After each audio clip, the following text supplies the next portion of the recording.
Donc, je remercie beaucoup notre président et notre secrétaire général d'avoir accepté cette présentation qui sort de notre domaine habituel clinique et thérapeutique, diagnostic clinique et thérapeutique. C'est une étude sur l'épidémiologie d'une maladie dont nous avons déjà beaucoup parlé, qui est l'obésité, et qui se diffuse à grande vitesse en Europe. Alors, Andrea Lasati est originaire de Milan. Il a commencé son internat à Milan, et puis dans le cadre des échanges, il est venu à Paris et il est resté à Paris. Il a travaillé successivement chez Gérard Champeau, chez Jean-Pierre Marmuse comme interne, puis est revenu chez Gérard Champeau comme chef de clinique, puis chez Laurent Hanoun, et maintenant il est à Mondor, où il s'occupe, où il est responsable de la chirurgie bariatrique. Je te laisse la parole. Merci. Merci. Monsieur le Président, cher académicien, merci de cette invitation. Merci, Monsieur Maire. Je vais vous présenter cette étude épidémiologique qui fait un peu l'état des lieux de la chirurgie bariatrique en France et retrace son évolution à partir de 2005. Donc on a analysé le nombre d'interventions, le type, les complications et l'analyse de l'activité par établissement. On est parti de la base PMSI. Comme vous savez, la base PMSI, c'est une base de données qui est composée par où on retrouve tous les séjours hospitaliers. Donc, chaque ligne de cette base de données correspond à un séjour. Donc, nous, on a repris tous les séjours qui ont donné lieu à un acte de chirurgie bariatrique. L'avantage de cette méthodologie, c'est qu'il permet une analyse exhaustive des actes chirurgicaux. Et on a commencé l'analyse à partir de 2005 parce que c'est l'année où l'actuel système de codage des actes chirurgicaux a été mis en place. Et donc, on a les différentes techniques que vous voyez listées possèdent depuis l'époque un code univoque. Juste pour recadrer le problème, je vous rappelle que le dernier rapport national sur l'obésité sorti en novembre 2012 montre que l'obésité en France a une prévalence de 15%. En sachant qu'il y a 15 ans, 97 était pratiquement la moitié. Pour comparaison, 35% aux États-Unis. Alors, vous voyez l'évolution de la chirurgie bariatrique en France à partir de 1995 jusqu'à l'année dernière. Nous sommes arrivés à 31 000 interventions. Donc, une croissance progressive. Cependant, cette courbe présente une sorte de décroissance entre 2002 et 2003. C'est l'époque où il y a eu deux enquêtes de qualité. La première, une enquête de la région Rhône-Alpes, qui montrait en fait qu'on ne faisait pas très bien, parce que 3/4 des malades, des patients opérés, l'indication n'était pas respectée. Et qu'un patient sur 6 n'avait pas de prise en charge multidisciplinaire. La deuxième enquête, 2 ans plus tard, au niveau national, confirmait qu'il y avait des choses à améliorer, en particulier les recommandations respectées dans un tiers des cas, et la moitié des patients ne bénéficiaient pas d'une prise en charge multidisciplinaire. À cette époque, il y a eu un peu une remise en question de la qualité de la prise en charge, et pas de la qualité de l'acte chirurgical, c'est de la qualité de la prise en charge. Et c'est à ce moment-là qu'on a réobservé une croissance de la chirurgie bariatrique.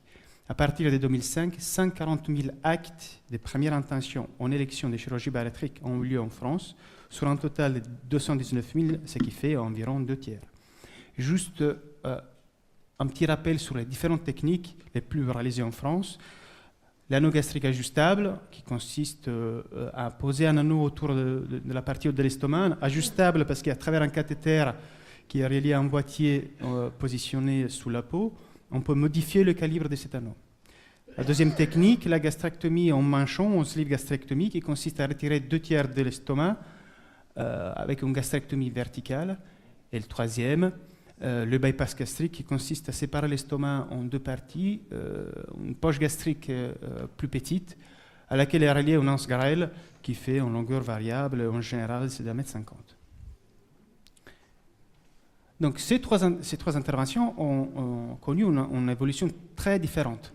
Vous voyez qu'en 2005, l'anneau gastrique, la ligne bleue, était de loin la technique la plus réalisée, mais on a observé une décroissance progressive. Alors que le bypass et la sleeve sont montés en puissance, surtout la sleeve, qui l'année dernière, avec 13 000 actes, a représenté les 44% des actes de chirurgie bariatrique en France. Ensuite, on a pu analyser le traitement d'une complication de l'anneau, l'ablation de l'anneau, parce que cette reprise chirurgicale possède un code univoque. Et donc, on peut voir que la ligne bleue, c'est à nouveau la même ligne de la diapositive précédente.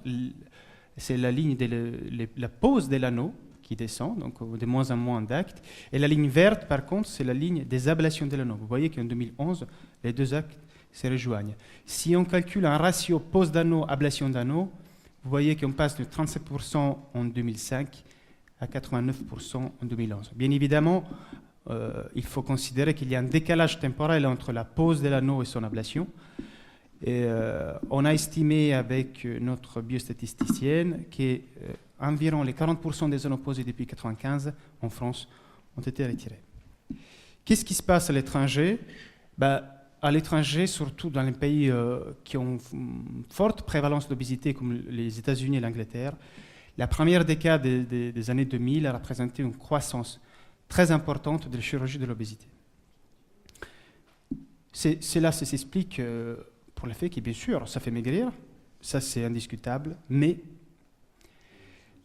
il y a des études publiées sur des revues prestigieuses qui montrent que cette chirurgie réduit de 40% la mortalité des patients obèses à long terme, qui améliore, voire guérit le 80% des patients diabétiques, qui améliore des comorbidités comme l'hypertension, l'hypertriglycéridémie, réduit de 30% les épisodes d'infarctus et réduit certains cancers de la femme de 40%.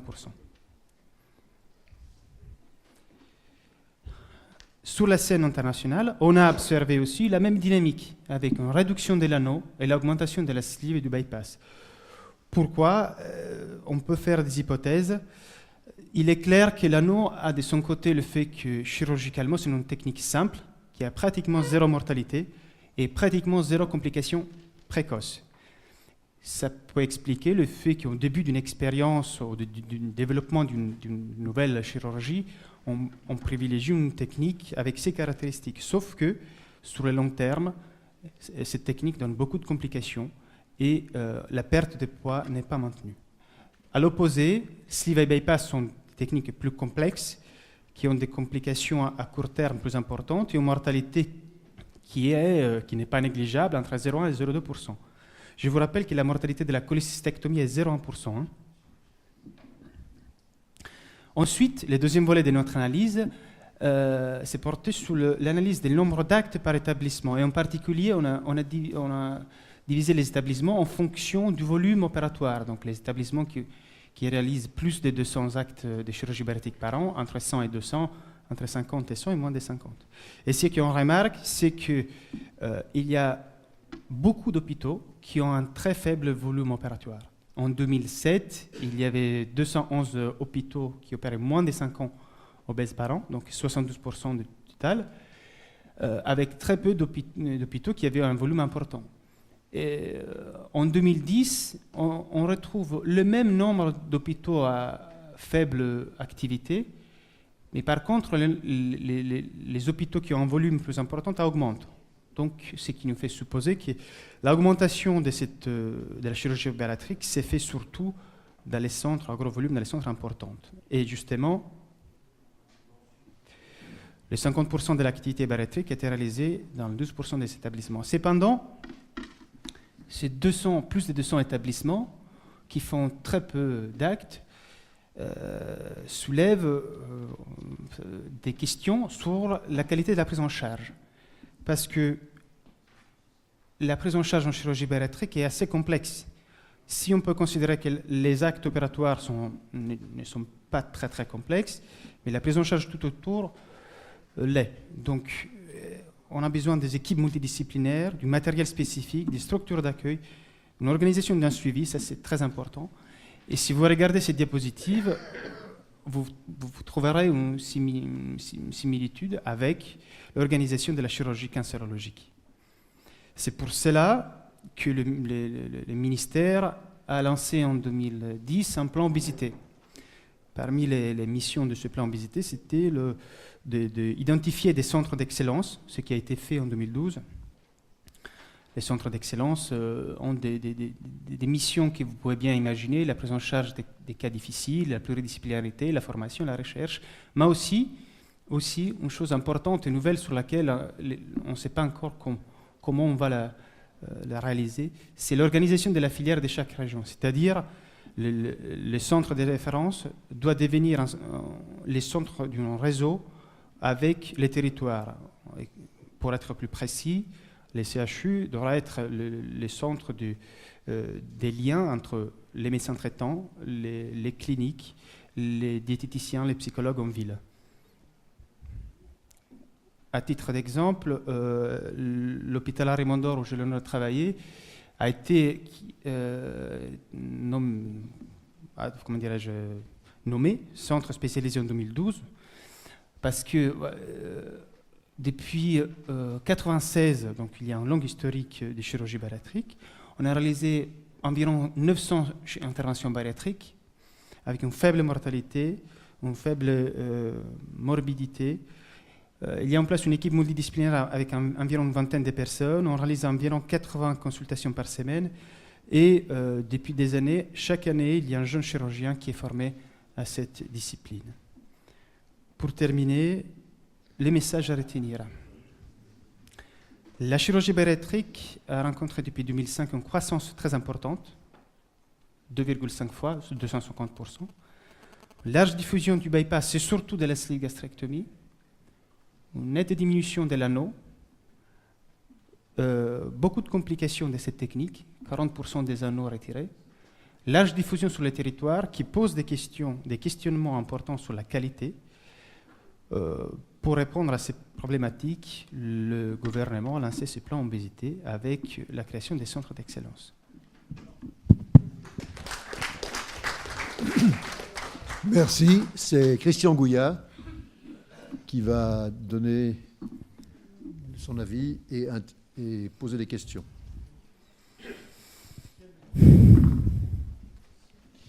Merci, j'ai pris quelques notes. Je voudrais tout d'abord féliciter le docteur Lazati d'avoir effectué ce travail. Les études de pratique fondées sur les données PMSI sont sûrement trop rares en chirurgie.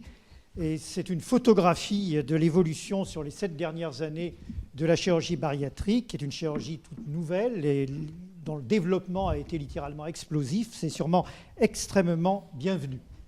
Alors bien sûr, il y a des limites à ce type de travail, qui ont été d'ailleurs bien soulignées par l'auteur, qui en a discuté les résultats de façon tout à fait pertinente. Je vais me limiter à quelques petits commentaires. Tout d'abord, bien entendu, les chiffres concernant l'évolution de la chirurgie bariatrique et sa diffusion dans le territoire sont tout à fait spectaculaires. Ils s'expliquent manifestement à la fois par l'augmentation de l'épidémie d'obésité dans notre pays, qui a trop longtemps cru qu'il allait y échapper, et puis d'autre part aussi par les résultats des grandes études qui sont sorties au cours des 10 dernières années sur l'efficacité de cette chirurgie, non seulement sur la perte de poids, mais également, comme ça a été dit, sur les comorbidités et sur la prévention de la mortalité. Alors, il y a 2 points sur lesquels je voudrais discuter. Le premier, c'est la désaffectation pour la gastroplastie par anneau modulable, au profit de la sleeve gastrectomie et du bypass gastrique. Alors, c'est d'autant plus intéressant, cette désaffection sur notre territoire, qu'on partage aussi avec le reste des autres pays européens, qu'aux États-Unis, l'évolution a été totalement inverse. Contrairement à ce qui a été montré sur la diapositive, dont j'ai vu les résultats s'arrêter en 2008, les chiffres des années récentes montrent qu'au contraire, chez nos amis américains, l'évolution a été exactement inverse. Mais cela s'explique en réalité par l'apparition très récente de la gastroplastie par anneau modulable sur le territoire américain, puisque la FDA ne l'a approuvé que dans les années 2003-2004. Et donc, finalement, ça a été très récent et c'est probablement la phase initiale qu'on appelle d'engouement chaque fois qu'apparaît une nouvelle technique. Mais ça mérite, là encore, d'être souligné. Surtout, je crois qu'il faut être extrêmement prudent dans l'interprétation des résultats. La littérature est extrêmement abondante sur les résultats des gastroplasties paranomodulables, mais ces études sont de qualité méthodologique extrêmement médiocre. Il y a très très peu d'études prospectives.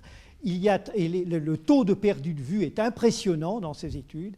Et il faut prendre avec beaucoup de réserve les résultats très défavorables des études à long terme.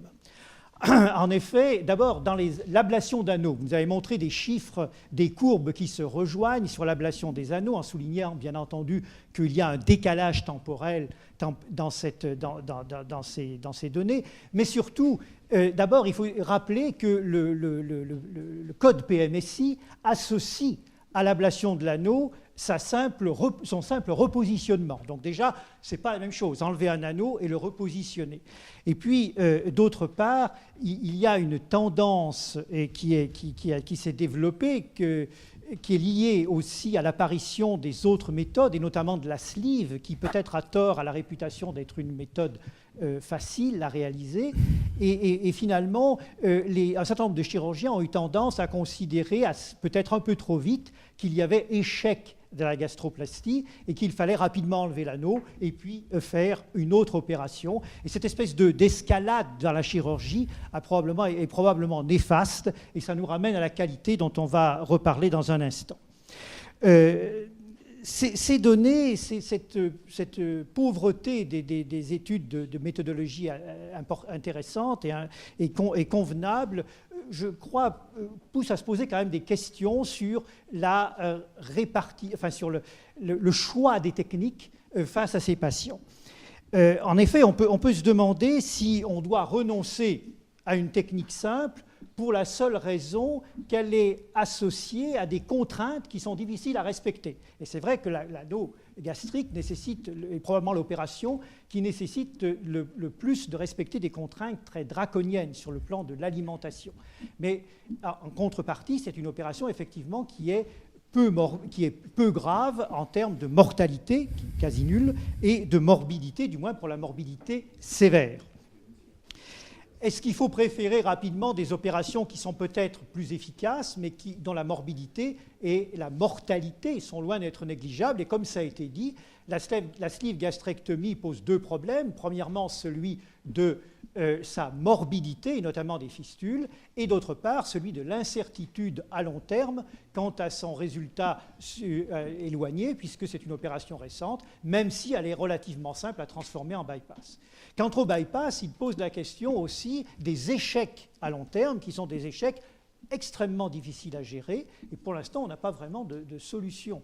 Donc, je crois que la vraie conclusion, c'est qu'il faut continuer les recherches pour essayer de trouver les critères qui nous permettront de mieux choisir l'opération la plus adaptée à ces patients.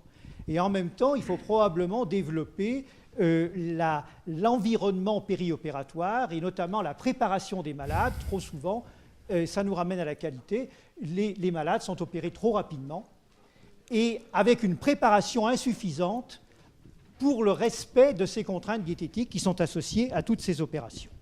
Alors, le deuxième point, c'était la grande hétérogénéité des prises en charge. C'est incontestablement troublant, même si c'est une réalité. Ça tient sûrement aux habitudes locales, mais ça tient sûrement aussi à cette absence actuellement de guidelines sur le choix des opérations, comme je viens de dire. Alors, la solution viendra peut-être de ce que vous avez montré, c'est-à-dire de la création de ces centres spécialisés. Ça viendra aussi peut-être, et là vous n'en avez pas parlé, de l'implication des sociétés savantes. La Société française de chirurgie bariatrique et de chirurgie métabolique a déjà mis en place un système qui va labelliser les centres chirurgicaux.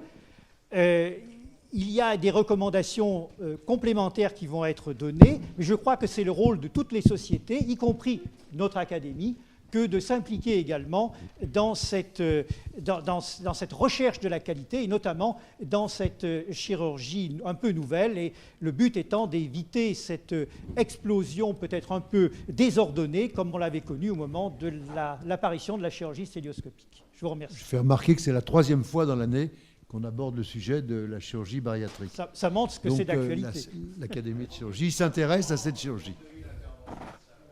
Ça le mérite, oui. Quelqu'un veut-il prendre la parole? Oui, professeur.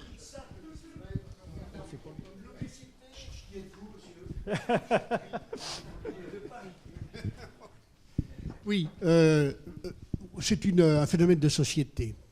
Mais ce dont on ne parle jamais, c'est du coût que représente cette évolution et le fait qu'il faut avoir recours maintenant à tant d'interventions chirurgicales, dont on discute les mérites d'un autre. Y a-t-il des études qui justement montrent, dans le contexte général des dépenses sociales, une étude particulière concernant la prise en charge globale de cette chirurgie bariatrique?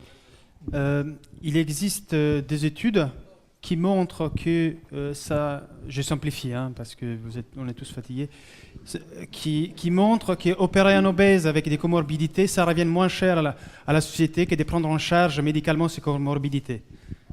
Voilà. On n'est pas du tout et fatigué. au plus, mais en vivant le temps davantage, il pourra cotiser un peu plus.